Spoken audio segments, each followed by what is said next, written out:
This is Strategema, episode 1, where we discuss the strategy and tactics of Squad. With me today is Chisel Scrub and Chronic from the Exodus clan.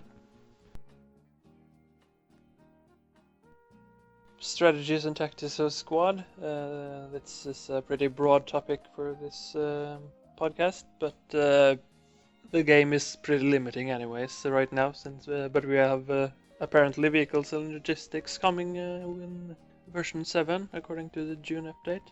So there will probably be a lot of changes then, but right now it's just infantry combat, so that makes it a little easier. Now, I've talked a little bit about this in the last podcast, which is the screening strategy, which is basically just you place yourself in between the objective you want to defend and the enemy position. So, for instance, if you have a fob and you are attacking an objective, you still want to be able to defend that fob. If you're placing the fob and the enemy objective is to the west, and you're attacking straight west, any enemy coming in from that direction will have to either push through your position or move around on the flanks. Is this something you guys use a lot? Yes and no, I suppose. Primarily I'll do it if we've got an objective that's the most forward objective. I mean like flag zone. It's handy to keep the enemy off the point that you're trying to defend for a lot of reasons, but obviously it's highly circumstantial as to whether or not you want to do it or not. I'm not going to give up good cover, good concealment, or importantly elevation just to screen an objective. So it's a good tactic to be used on maps like First Light, where there's not too many points of hard cover around. So if you want to keep people off storage site, for example, you can spread out in the hills and the forests around the objective. But yeah, tactically speaking, if you're not fighting on the objective, it's a much better situation for your team. You keep the area behind you clear. If it's a flag zone, then there's obviously not enemy contesting it, which is good. And if it's a fob, you obviously clear the area around the FOB so that your teammates can spawn in the clear rather than fighting on a contested FOB. I mean, screening is a term I'm unfamiliar with. It's the first time I've come across it, but I think I understand what it is. So it's not something I would think personally to do. I would see it a little bit differently whenever defending on a flag. But you don't want to be sat on the flag. You want to be holding a forward line. So if that line's in between the defense and the attack flag, that's screening, right? If a fob is placed. So yeah, I wouldn't go out necessarily to screen, but I'd always look to hold a line forward of the defense point. I think a common mistake that perhaps new players or less experienced players make is when they've pushed forward, they've capped that attack flag. Rather than pushing forward and screening, as it were, they quite often place the fob on the defense point, which is a big mistake, as we all know. So perhaps it's a good idea to actively promote screening. I think what happens is once you've actually taken that forward flag, it becomes very difficult to actually establish a position there, particularly if you've still got if you've still got enemy lingering around. One or two guys can bog down your momentum. If they inflict a couple of casualties, and particularly new players are looking left, right, they're chasing after someone they saw, all this kind of things, it makes it a bit harder to actually coordinate your squad and then get through the objective and establish that forward line. And because of that, that's when the squad leader starts to panic and places down his shitty flag fob, instead of having half the squad push through and then a couple guys fall back to put a better FOB. So I think it's not necessarily that players don't want to do it. I think it's just they end up getting bogged down. So I mean, do you consider screening to be a defensive strategy or kind of an offensive strategy? Because it could be viewed both ways, really, couldn't it? Yeah, I consider it to be both, basically, because the way I like to do things is, for instance, if I'm attacking an objective and I've placed a fob somewhere to support that attack, I still want to be able to defend that fob, but I don't really want people to stay on the fob to defend it, because that attracts attention and it means you have people who are out of the fight who are not actively doing something all the time. So that's where screening comes in offensively, where your assault on the position on the enemy objective acts as a screen for any enemy forces wanting to move on the fob.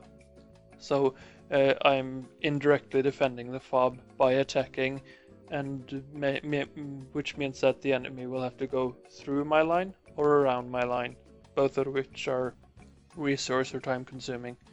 So and it can also be used defensively. If you have a fob behind the defensive objective, and then you have the defensive objective, and then you have your line ahead of the objective, the same thing applies. They have to go through or around you, and you can fall back from there as well and set up screen after screen after screen as you get pushed back into the objective. So you can defend ahead of the objective, get pushed back, defend on the objective, get pushed back, and assault on the defensive objective from the fob again, for instance.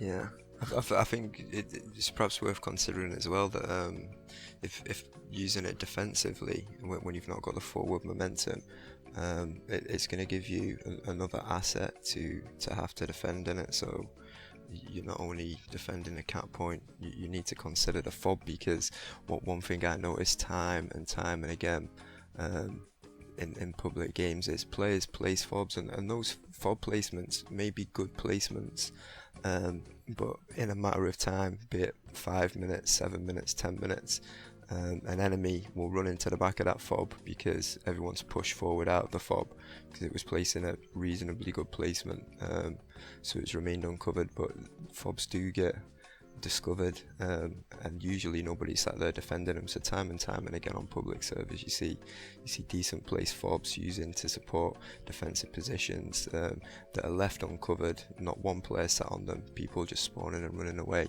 and then the fob gets contested, the ground gets lost, and it results in the next few minutes in the team falling back to the next defend point. So yeah, a word of advice I'd put forward is always keep somebody on your fob. If you place a fob, it's an asset. It should be valued the same as a defensive cap point. Don't just leave it sat there with nobody on it, because your screen will fall to bits. I disagree there actually, because I find that if you your main objective should be to use your forces so that you are occupying the enemy, so that they can't really spend their time and resources on finding fobs. So that's kind of what you do with screening. You engage the enemy where the objectives are not, so that they cannot engage where the objectives are. And I like if you have a player just sitting on a fob, it means he's not usually doing anything actively. He's not attacking, he's not tying up enemy forces or anything like that. So I don't like having people defending stuff like by just sitting on stuff. You're right in a way, Chronic, that you should absolutely value an FOB as much as you would value a defensive flag. Like, I 100% agree with that. I see both sides of the argument here, and I tend to agree with Tartan as well, in terms of if it's my squad that's responsible for the FOB, I'll do what I say in my own head, which is just roll the dice. I'm not going to leave anyone back there. I'll take the risk that I can have my 9 blokes up ahead of it and actively doing something that I want them to do than sitting on the FOB. Now, if the fob gets discovered, the fob gets discovered. Chances are a full squad's not going to run into it straight away. It gives you a little bit of an opportunity to get back there, sort it out. And as soon as I know a fob's been compromised, I'm going to let the other squad leaders know that I'm going to dig it up and move it. So I'll change it straight away. If we kill a dude that I know was in the fob radius, I'm going to move the fob somewhere else. But initially, I'm just going to take the gamble, roll the dice, leave it there by itself if it's in a decent spot, and then just push forward with the rest of the blokes. Because I don't know, to me, defending an asset like that is, yeah, it's a priority, but it's not enough for me to sacrifice 2 or 3 of my men to do it. So I mean, screening, we should consider it in the terms of how we're discussing it now. How the tactic is defined is almost as a triangle. So in defensive terms, you've got your fob place, and if you imagine a triangle with the single point on the fob going forward, reaching outwards, and then you've got your forward line at the front of that triangle at the fat end, and then your defense point in the middle.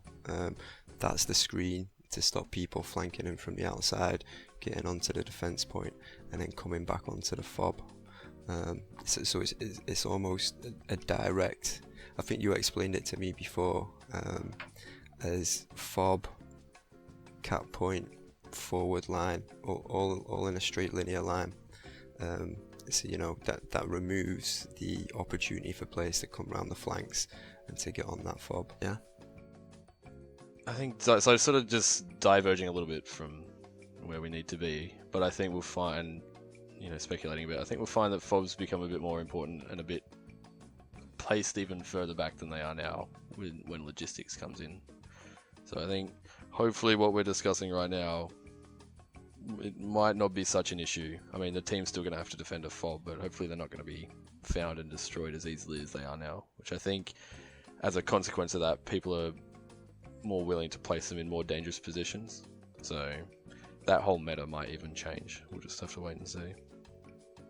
But we've skirted onto another topic here, which is active defense, which can be confused with screening on occasion. For instance, if you're defending a flag as a squad, you divide your own squad up into fire teams, and you keep them moving around on the front line, on the defensive line. So you have maybe one group, 2-3 guys sitting on the flag or near the flag, and then you have 1 or 2 other groups moving around on the probable enemy approach.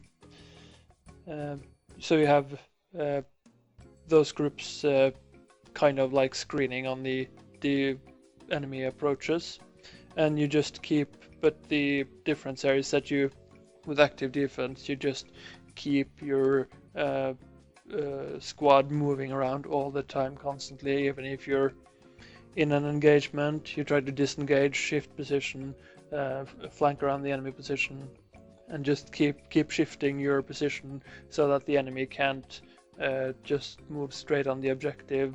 You get engaged with the enemy, and then you fall back, and then the enemy just sits there for a while, figuring out if it's safe or not, and then you hit them from another direction, or they start advancing and you hit them again, and so on. It takes a lot of discipline to get something like that done in a public game, but it certainly works. I think you're right, you can confuse sort of screening with active defense, because effectively they go hand in hand, but yeah, if you have a portion of your squad out in advance of the objective area, the worst thing that can happen to you as a full squad coming into an attack and objective is you get smashed before you even get there. And in squad is not real life, so you take 2 casualties for your section in real life and like shit has hit the fan. But you take 2 or 3 casualties in squad, you can still keep moving forward, but as soon as you take more than 50% losses, you can effectively call that attack diminished, basically. So when I defend, I use both I use my active defense as a form of a screen, basically, and try and interdict enemy before they get close to my objective zone. And I always see defense as an opportunity to attack. So I think like the most important concept in this video game is the initiative. And if I see a little opening, I'm absolutely going to go for it. But you're not going to see an opening when you're sitting in the middle of a defensive flag zone. So yeah, moving through the flag and establishing a position forward of that, you're achieving a bunch of things, which is interdicting the enemy and also looking for an opportunity for yourself to then attack. It's a tricky one because there's like several points on this, but I kind of agree with AJ that sort of initiative and opportunity is definitely key in squad. I mean, as a player and as a squad leader in particular, I'm always looking to move forward. And I think one of the biggest mistakes people make when they try and defend points, that squad leaders make in particular, is they'll group the whole squad on the cap point. And no matter how well you do that, you try and hold a compound down, for instance. If it's somewhere on co-op skirmishing around the open, it's completely different. But if you've got 9 players inside a compound, no matter how well tucked into corners or windows they are, eventually an RPG or a nade or a volley of nades will come in and destroy most of that squad. So in terms of defending, it's always important to try and defend off the capture point. So 2 fire teams, and going back to that being extremely difficult for squad leaders to organise effectively a couple of fire teams within a squad of public players that are just kind of all there in that one squad for that one game is very difficult, because you don't know players' strengths. If you've got 2 bona fide combat medics, if you send these 3 guys out, they're just going to get wiped out straight away. But yeah, to surmise, you should never sit on a cap point and defend, no matter how good it looks. I think tackling that issue of what you just brought up, which is how difficult it is to organise a disciplined sort of section in a game that you've only got the guys together for half an hour. I sort of personally, you can pick up on the players who are either new or who understand how the game works. And from within those 2 groups of players, you've then got the guys who are naturally aggressive, and you'll always see them running ahead of the squad or trying to work a flank or whatever. And then you see the guys who tend to hang around your position or just sit on a flag zone. And then once again, there's the people who use their microphones a lot and the people who don't. So typically when I'm trying to organize my squad in that way, I'll just pick the guys who I know are going to talk back to me and send them out ahead of the rest of us. So at least then I know the guys who are out there are going to talk to me. The guys who are out there I know are competent at the game. Generally the 2 go hand in hand. And you keep the other quiet guys or people who aren't really responding, you just tell them to do one thing, which is sit on the flag zone. I think that breakdown works for me generally. It's not hard to divide your team into the squad into 2 fire teams, as long as you have a pretty stable squad member pool. If there's a lot of people joining and leaving, that makes it a lot harder. But if you have like a steady group of people in your squad for an entire round, you can usually get like a group of 3 or 4 guys separated from the squad to act as an independent fire team for limited engagements and stuff. But I hope to see some tools in the future to better help organize fire teams, so color coding and that kind of stuff. So in terms of offense, what strategies and tactics do you try to implement in terms of taking an enemy objective, be it a flag or a fob? I think as just a general sort of I don't want to call it theory, but generally speaking, as we touched on before, I think the initiative when attacking is what's most important. So I see a lot of squad leaders and a lot of players who are content to sit still once they've taken an objective, or if there's not much going on around them, they'll just sit still, or they'll shoot at the guy who's 400 meters away or whatever. I think when you're attacking in this game, it's just important to keep moving, to keep talking, keep communicating, and then it's up to the squad leader to drive everybody to stop being distracted and to move forward. In terms of actual strategies that I employ, though, I don't really have too many, because it's all still pretty loose at the moment. I mean, defense is much easier than attack. Usually I've just got 2 or 3 players with me moving in a particular direction, put down a squad rally point, and come up with a basic plan, such as let's end around to the east side and come in from there. So yeah, I don't have too much going on at the moment, but I'm sure you guys certainly do. Do you have any kind of difference in between open objectives and urban objectives? I don't know, man. I would say it's yeah, to actually coordinate people might be slightly more difficult, but I find it can be much easier to make ground in an urban environment. Quite often when you find yourself out in Kohat or Chora, once you've been spotted and the suppression comes in, and then it can become immensely difficult to maintain forward momentum. But in the city, you've got, almost infinite opportunities to flank and maneuver in an urban environment. That much I'll agree with. I find it's very difficult to clear out urban objectives because of that, though. So if you've got something like radio station or marker on Cora or Chora, however you please to pronounce it, it's much easier to isolate and destroy an enemy element in there than it is to clear out district center, for instance. The recent 50 cal emplacements to spice things up a little bit on the open maps. I've never seen them to be particularly effective so far, sort of on Samari, or kind of in the middle of Logar, but on Cora or Kohat, I've encountered some really good suppression from 50 cals on numerous occasions. And the range of it on them is quite impressive, and if they are placed well, they can be very effective in sort of staggering forward momentum. But I mean, in terms of attacking, it's so broad. Tactics, I guess you can put it down. You've got a kind of an attack of attrition, where you're in that situation where you are suppressed, your flanks are locked off. Kind of there's no man's land in between you and where you want to go, and you're pinned. That can become really, really tricky, but other times, you can just put a decent flank together on an attack. Always look to keep your squad together, know where your kit rolls are so you can call them in on a specific burn if needed. But quite often an attack just comes down to the last kind of 50 meters, where you've run up to the point you've encountered the enemy line and you need to get on the flag. So get your smoke out, get a lateral line going, probe their flanks, keep suppressing. What can you do on an attack?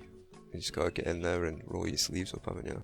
Yeah, I think the flanks are what I think is really overlooked in terms of offense, because I often see you have your fob, you have the enemy the offensive objective, and then you have a line of your team members going from that fob to the enemy objective. That's something I see a lot, and I find, like, even if just within my own squad, we assault a position, and I just take off and run around all the way around to the rear of the enemy position, and I often find myself I'll be able to just walk straight in and kill a lot of them, just because they're all focused in that one direction that the enemy is always coming from.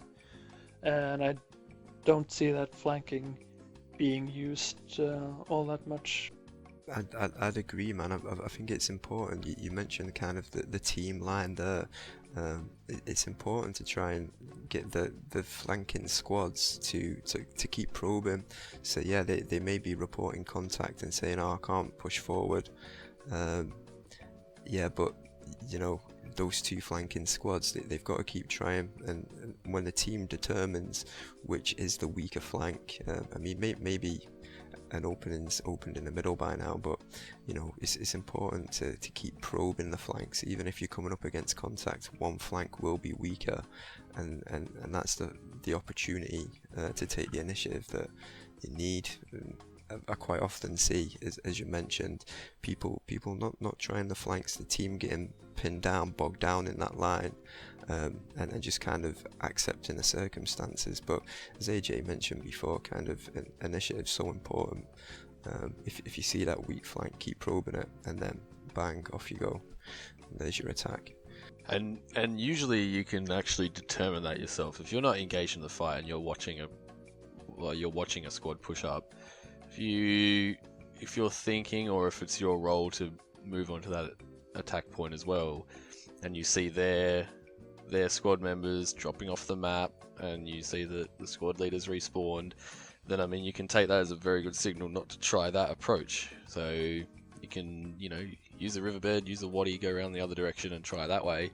Ask the squad leader who just like took the contact, like, oh, was the east side heavily defended, mate? Like, what's going on there? And you know, if he's good enough to let you know, he'll say, yeah, and they've got a 50 cal looking that way as well. So you try the other way, and there you go. So you've just developed a more nuanced attack onto that objective.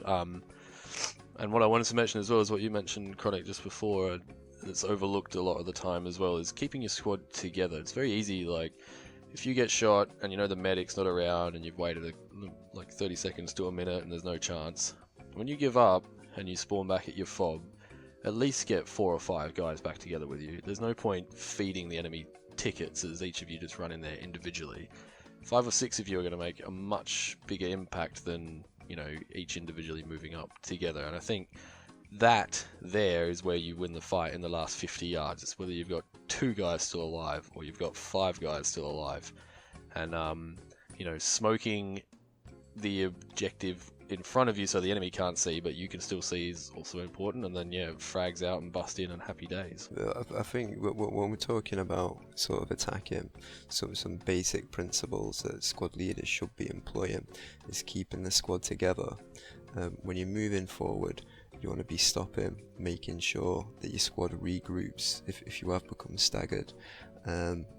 And quite often you need to take stamina breaks as well. Certainly if you get into that last 50 meters, last 100 meters, you know there's going to be contact there.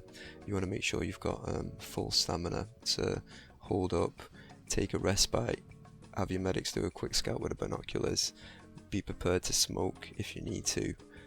Kind of consider all those things, keep your squad grouped, and go in. Quite often as a match wears on the servers, and it's almost a stalemate. What often happens is people are spawning at rally points and fobs, not regrouping. Everyone's running in individually. They're getting picked off by suppression or snipers. You're looking in the top right of your screen and the tickets are just spiraling out of control. One big way to put a stop to that immediately is to regroup the squads. Just wait for your guys, squad leaders, don't be so urgent, and then you can put a kind of cohesive attack together and save some of them valuable tickets. Yeah, and I think this applies on a team level as well, where you have one squad attacks and gets pushed back or wiped out, and then another one attacks and gets pushed back or wiped out, and that pattern happens instead of just having those squads attack the same position at the same time from different directions. And that's usually where the breaking point comes in terms of attacking enemy objectives. It's when those squads manage to sync up and attack at the same time that you suddenly break through the enemy defenses. Whereas when you have just one squad or just attacking at once at a time, one squad attacking at a time, you're just basically wasting manpower at that point. And I mean, do you guys feel that smoke is underused? I feel that it's not used correctly. I think that's the most, like, you know, you see people all the time throw smoke 10 meters in front of themselves. So, I mean, what have you achieved? You've just, like, destroyed your own field of view. But, yeah, as a general rule, it probably is underused. And one of the things that I find most underused, actually, is the Grenadiers' smoke grenades, because on more than one occasion now I've had my Grenadier just lob a red smoke into a compound I know where there's enemy, and the other squad leader's like, oh yep, that saves me looking at the map, bingo, thanks mate, and now we know where everybody is. So I think that's something that's definitely underused. For especially the militia insurgent factions, smoke is something you really need to use because of the enemy optics. So I usually, when I assault a position, you try to get us within smoke grenade range. so I don't know if that is 30 meters or something, 30-50 meters. And that's where you start just tell your whole squad to just throw smoke grenades in the direction of attack. Just cover the entire line of advance with those smoke grenades, and then you just rush through that smoke. You don't stop to shoot, you don't stop to because you're hit or anything. You just keep pushing through that smoke to get up to like 10-20 meters, that range where you can more effectively engage the enemy with your grenades and iron sights and so on. Or you can just do the same thing, but you don't advance through the smoke and you use it as a decoy. So you move, either you fall back and shift your position, or you just attack in another direction. I think one tactic, I mean, I use smoke a lot in offensive strategies or when I'm attacking. And one tactic that I use with smoke regularly is to cascade the smoke. So if you need to cross a poppy field or a road, you're trying to close some open ground and you're at high risk from enemy suppression or snipers, to put up a cascade of smoke. So you can tell my guys, okay, smoke forward 220. The smoke goes out, save your smoke grenades, move up to the first line, deploy the smoke when you hit your first line of smoke. Give it a second, put some suppression down. When that smoke starts to disperse, you can push up to the second line of smoke. You want to kind of be doing this in a horizontal column formation. So the cascading of smoke is something that's really effective, but kind of when you usually say to your squad, smoke, everyone just throws 10 smoke grenades. You've got no more smoke left. You run to your first line of smoke, you pop out the other side, and you get chewed up by an RPK or whatever it is. Formations is it's pretty close to milsim territory, but there's a couple of formations that work in game. Two that I know of course, which is line and column. And line is players left to right of each other on line moving forward, whereas column is in front and behind in a column. So you have a line formation, which is good for assaults and stuff like that, whereas column is for movement, rapid movement across the map. And when I say formations here, it's not very rigid. It's like the general shape of that line or column. It's not like a straight line or a straight column with equal spacing or something like that. That's hard and probably counterproductive to try to implement, organize in public servers. But just the general shape, so that you have that distribution of your squad. Yeah, I think every squad leader has that kind of moment where they open the map and they get a boner because they can see all the green dots in a nice straight line with equidistant spacings, and you just think, oh my god, this is amazing. Battle fat. You know. That's what we call it down here. But yeah, you pretty much hit it on the head there.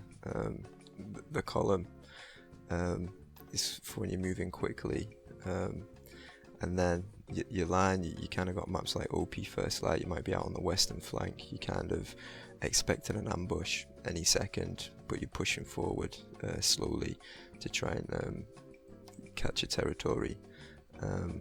That ambush is going to open up at any second if you're in that line formation, and then you're going to be back at your rally point. But with kind of the line with some nice spacings in between, once you hit the ambush, you know, you can call in your kit rolls, you start nailing the positions, a contact ensues, and you can continue to move forward if you're successful. I think they basically are the only two formations that are sort of used in the game. They're certainly the only two that I use, and generally speaking, the column speaks for itself as the squad moves through the map. Usually I will direct a player to sort of be the point man, so I'm not the one who's getting machine gunned at the front of the line, but you just pick a direction and tell the squad to move that way, and typically the squad will just order itself in a column. Line, use that when moving through an open area, or moving towards an objective. I think there's not too much input the squad leader really has to have.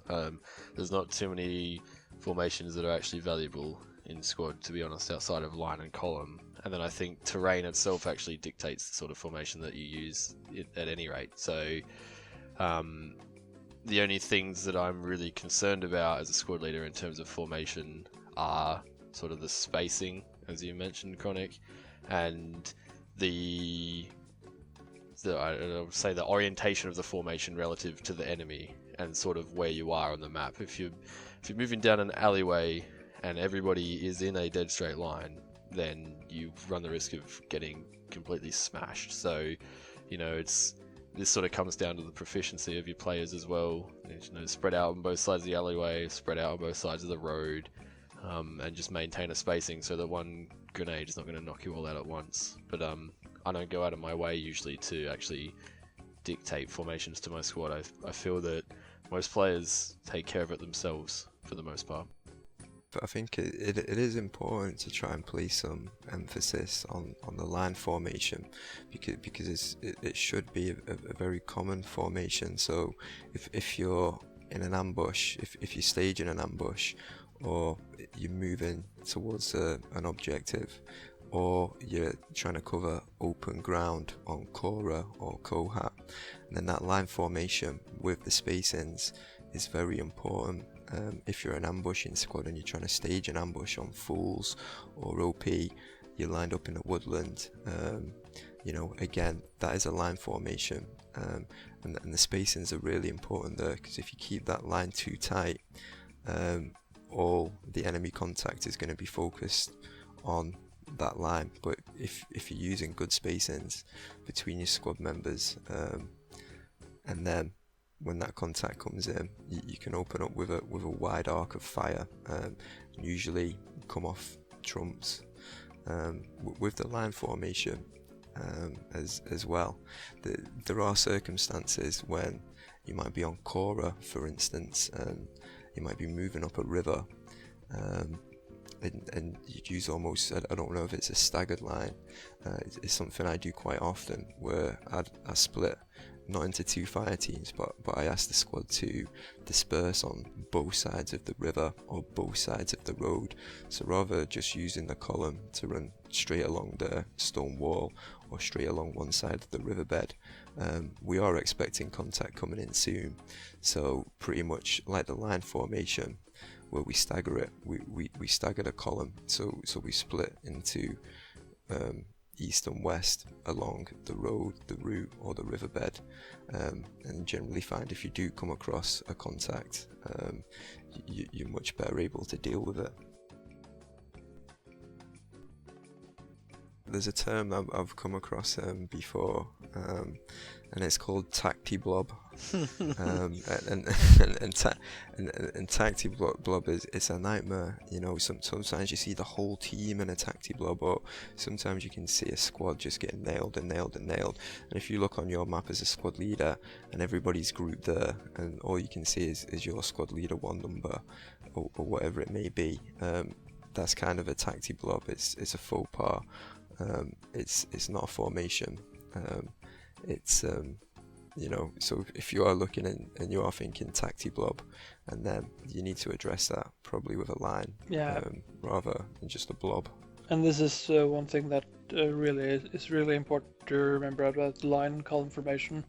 The line formation, you have all your firepower at the front in the line of advance. So when you hit something, you have all those guns ready to fire on the contacts. And you're also spread out over a longer area along the line of advance on the front line. So when you do make that contact, you can move those guys easier on the flanks to maneuver around the enemy positions and stuff like that.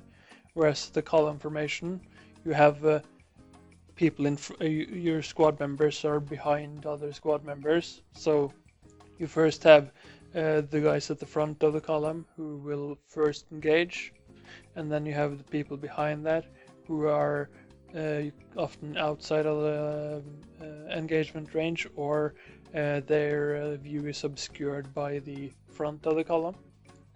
And then when you just push straight up to advance there, you just run straight into that line of fire for where the enemy has already engaged, so you're running straight into their scopes basically. And that is the important thing you have to think about when why you should be using line formation as opposed to column or tactic blob when your contact is really likely, because the line formation has that ability to maneuver around the flanks, get all those guns up at once, whereas a column you just impact onto your own squad, and you really limit what firepower you're able to put out.